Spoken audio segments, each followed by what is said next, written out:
The following podcast may contain adult language and an abundance of salt. So get ready, nerds, because we're talking Foundation, Episode 9, The First Crisis.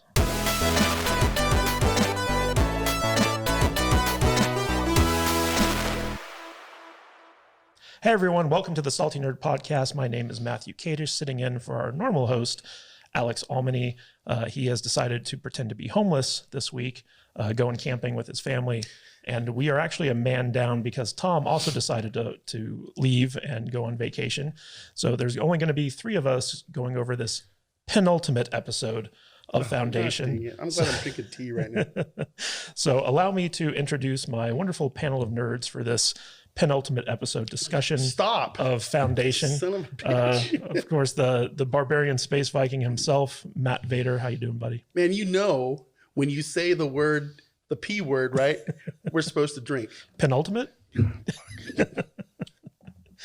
I'm drinking tea, okay? If you want this to be not having to go to the bathroom 20 times in the next 30 minutes, you're going to have to stop that. I did not make this rule. You made the rule, remember? I did? Yes. Was I drunk at the time? Yes. It was you and Jude. Penultimate? Yes, penultimate. Fuck. And the Dork Knight himself, Danny Ballard, is with us today. Is filling in for either Tom or Alex. I can't decide. I'll try to fill both their shoes. You know this is the home gang. Yeah, right. Yeah, this is our normal Saturday stream with less wrestling talk. Well, almost. We'll get there. Yeah, but Danny actually, he hadn't been watching Foundation, so you had to binge all the episodes to get caught up. No. I have been watching Foundation. Okay. It was Invasion that I had. Okay. I'm so sorry. Well, we'll talk about that later. But yeah, we'll talk about that in a different episode. So today, basically the way that this works is, you guys should know the drill by now. We give a, non-spoiler overview of the episode, and then we go into deep spoilers for our members area. So if you guys are interested at all in checking out all of our deep dive spoiler-filled reviews for Foundation, feel free to go to saltynerdclub.com, go over there, sign up. Everything over there is ad-free. You get 4 episodes per month just for the members, plus a bunch of bonus stuff like behind the scenes, Q&A, outtakes, all that good stuff. You also get access to our members only Discord. In fact, Danny, I believe you just signed up. I was just about to say, I literally did just sign up the other day. I highly recommend it. It's the best $5 I've ever spent. I think it's kind of funny because he goes, man, first of all, these dumb shits, right? So is Ballard Danny's last name? I'm like, really? It's like, fuck y'all. I've only known you like 2 years. I've known Kadish like 5. That's what I said, right? It's like, of course it is. And then I'm like, he's like kind of one of our dudes. Just give him the stuff for free, man. This is all in a private chat, right? I talked to and he's like, I don't know how. Yeah, no, I talked to Alex about that. He said he had no idea how. I was like, Patreon doesn't allow you to gift memberships. That's unfortunately. It's just $5. That's fine. Yeah, it's $5 a month for the cost of a cup of coffee. You get all types of great content. And if you want to support the show, that's a great way to do it. Oh, also, is the sale still going on? Because I bought 2 shirts yesterday, and they were way cheaper than normal. Well, by the time this episode drops, probably not. Oh, sorry. My bad. They do have frequent sales. Yes, they do. You're talking about our merch store, saltynerdstore.com. Not Salty Nerd merch, which my dumbass went to first. Yeah, we really should get that domain name. But anyway, guys, if you want to see all the Foundation discussion and stuff like that, go check out our members area. We do a lot of stuff to try to take care of our membership, our paying members. So if you want to support the show, feel free to hop on over there. But today we are going to be talking about the second to last episode of the season. And boy, did a lot of stuff happen. And we will get into it right after a word from these sponsors. Hey everyone, welcome back. And let's get right into this episode because we already did the pitch before the break. So this episode is entitled The First Crisis, and it's the second to last episode of the season. And boy, did it set up a great season finale, I think. I can't wait to see what happens in the final episode. But we're back down to just 2 storylines. So like for the last couple episodes, we've been juggling at least 4 different storylines. And now we're back to just Empire and Terminus. And Vader, what did you think of the Empire story this episode? Oh, man. It was something, wasn't it? It was actually quite a lot of fun. Danny, just so you know, I hate this part of the show because I don't know how to do non-spoiler reviews. I've noticed you said that. But no, it was fun. It was interesting. Well, the storyline is about Brother Don getting discovered about his differences. Mm-hmm. And we see his storyline kind of come to a climax pretty much. Man. And it was pretty intense. I really, so I'll be vague. I won't talk about it more in the spoilers, but there was the one part when the guy did that thing, when Brother Dusk stuff happened, talked to Brother Don, and they were at a wall and something happened. Well, they were at the Mural of Souls. My mind was like, Brother Dusk summoned Don to the Mural of Souls, and there was like a very Machiavellian moment there where Brother Dusk, and this is, you got to remember, Dusk in the second episode, he was the one who rained down hellfire on Terminus or on Anacreon and Thespin. Mm-hmm. So he's like the most ruthless incarnation of Cleon. He really is. And he's the one who is basically playing this game of chess with Dawn to figure out, what's up with him. So can I ask you a question? I even tweeted about this. I was a little confused in the beginning. I had to watch the first few episodes a few times. They've gotten less confusing, but is Dusk the same, or I'm sorry, Dusk. Is Dusk the same Dusk from the first episode, or is he's another guy, right? So the current Dusk was the Day in the first couple episodes. Okay, that's what I thought. Okay, good. He was the one in the middle chair. Okay, and now that he's older, he has taken the position of Dusk. Lee Pace's character in the first couple episodes is now this old guy. Yes, and the little kid is now Lee Pace. Is now the badass Lee Pace. Dude. Yeah, Brother Day's a badass. The little kid in the first two episodes was the one who did the spiral walk on the Maiden. Oh, badass. Okay. Yeah. All right. Yeah. Well, we're not talking about that episode. Okay. I know. I'm just saying. We're talking about the penultimate episode. Drink up, buddy. Overall, I felt like the Empire storyline this episode was really freaking good. Yeah, it was. And we also get hints at there's some kind of group or organization working in the background to try to take down the Imperial dynasty. And it was hinted that that they were heavily involved in the Starbridge attack, and that they had this kind of conspiracy concerning Brother Dawn to try to infiltrate and undermine the Cleons, basically, and take the Empire down from the inside. And I was very kind of impressed by just how intricate this plot was. It was pretty interesting how it all went down, right? Yeah. Yeah. It's too bad we can't talk about it right I know. I don't know what I can or can't say, to be honest with you. It's just like, I did appreciate how the show goes from fantastical, like fantasy kind of stuff with the Brother Day on the desert planet and everything. And then we go like really sci-fi with this stuff in space and in Terminus. And this felt like cyberpunk. All these people, I've got like a really heavy cyberpunk Blade Runner vibe. Yeah, because we actually go into Trantor and see like the Scar area and stuff like that. It was interesting. There's so much on this show, man.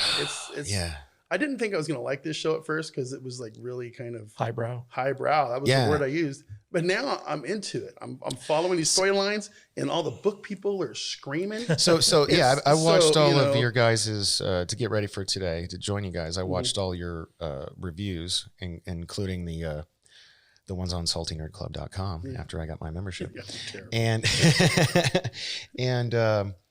I find myself agreeing with you a lot. I actually have in my notes here that I like. But you took notes? Oh yeah. Sure. Yeah. So some people take this podcast seriously, Vader. But that's not my job. No, like at the beginning, it was kind of hard for me to follow. Like I said earlier, I had to watch it the first 3 episodes a couple times. Because I felt stupid, man. I just was like, it felt like it was over my head.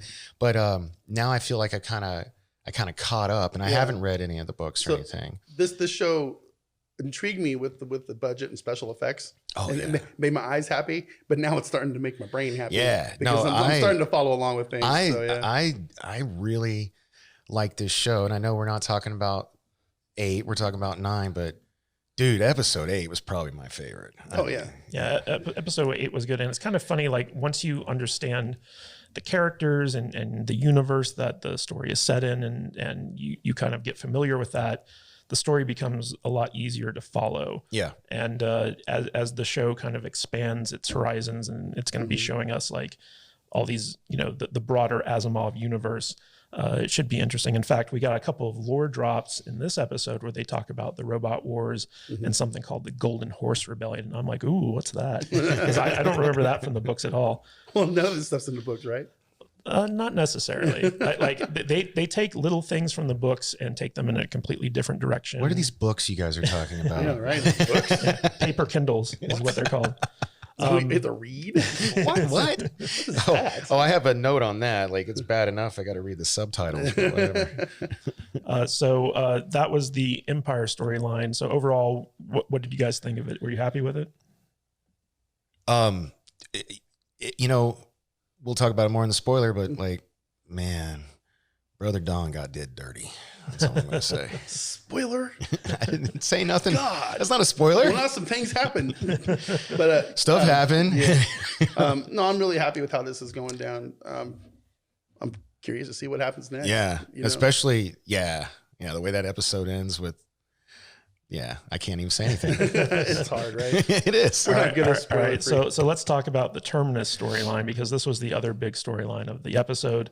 Of course, it's Salvor Hardin, and she's on the Invictus, and stuff is happening on Terminus, and everything with the Anacreons kind of comes to a head. And we finally get the big reveal of what's in the vault that's on Terminus. And, when we were listening to the, or at least when I was listening to the official podcast for Foundation, David Goyer said, if you think you know what the vault is, forget everything you think you know. Because in the books, it's a very specific thing. It's called the Time Vault, I believe. And it's pretty simple in the books. It's not like a big, super like weird thing. But apparently in the show, it's going to be more than what we think it is. But I really, I've been in the minority in enjoying the Salvor Hardin storyline on this panel. But I really think that like this episode was a lot of fun to watch for on Salvor's end. What did you guys think of it, Vader? Again, I'm really enjoying this. I liked how it all went down at the end. The big reveal at the end of the episode was super fun. I do have some questions about how some people got from one place to another, because I didn't think that was supposed to happen. But I can answer that. Okay, go ahead. Okay, so basically at the end of last episode, the Invictus, which is this big weapons platform that the Anacreons were trying to commandeer, did a space jump where basically it created a singularity that allowed it to fold space and go from point A to point B for fast travel.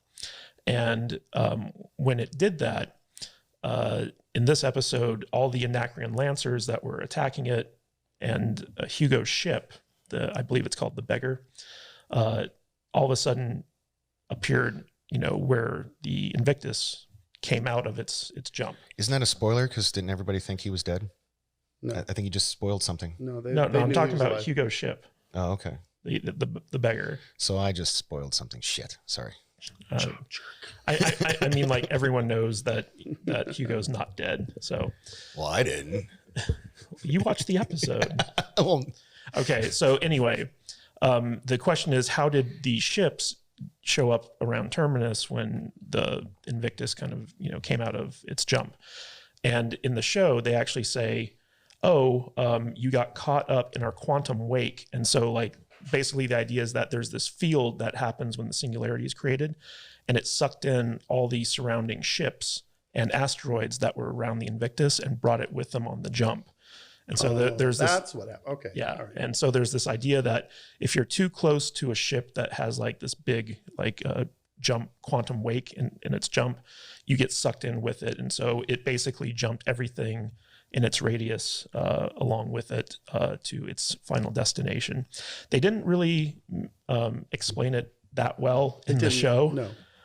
And I had to watch it a couple of times to because upon my first watch, I was like, how did all the Thespins and stuff like that show up? there because, you know, they were in the asteroid belt last time we knew, but that was the explanation for it.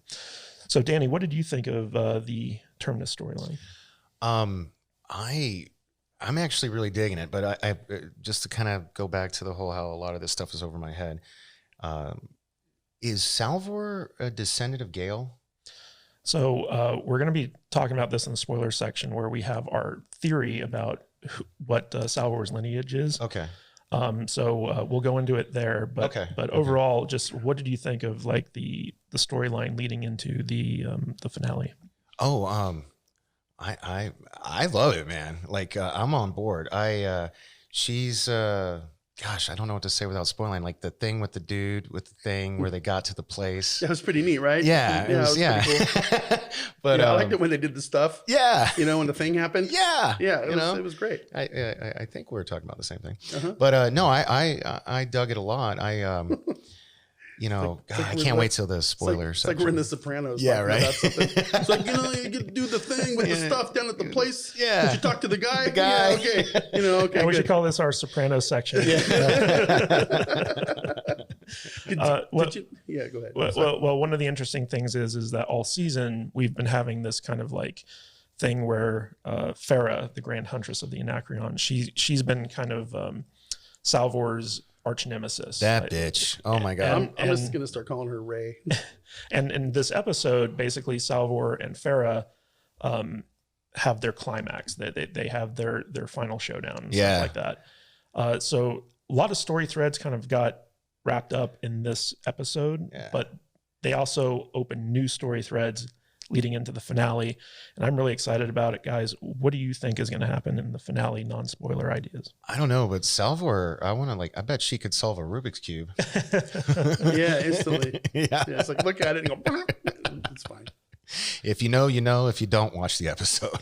Man, I have no idea what's going to happen other than some stuff will happen and some things will happen from people. Yeah. So yeah, and I can't wait.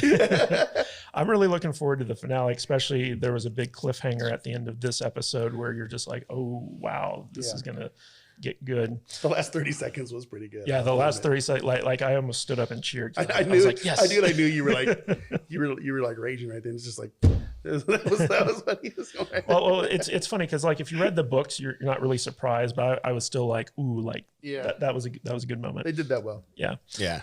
All right. So, guys, thank you for joining us in this non-spoiler review of Foundation. We are going to go into the spoiler section, which will be available at our members area, saltynerdclub.com, commercial free, all that good stuff. You'll get all of our back catalog of episodes and all that, like blooper reels and all that good stuff for just $5 a month if you want to help support the podcast and take part in our members only discussion over on Discord, where we have people writing college theses on our Foundation reviews, talking about their theories and stuff. So come join us over there. And as always, stay salty, my friends.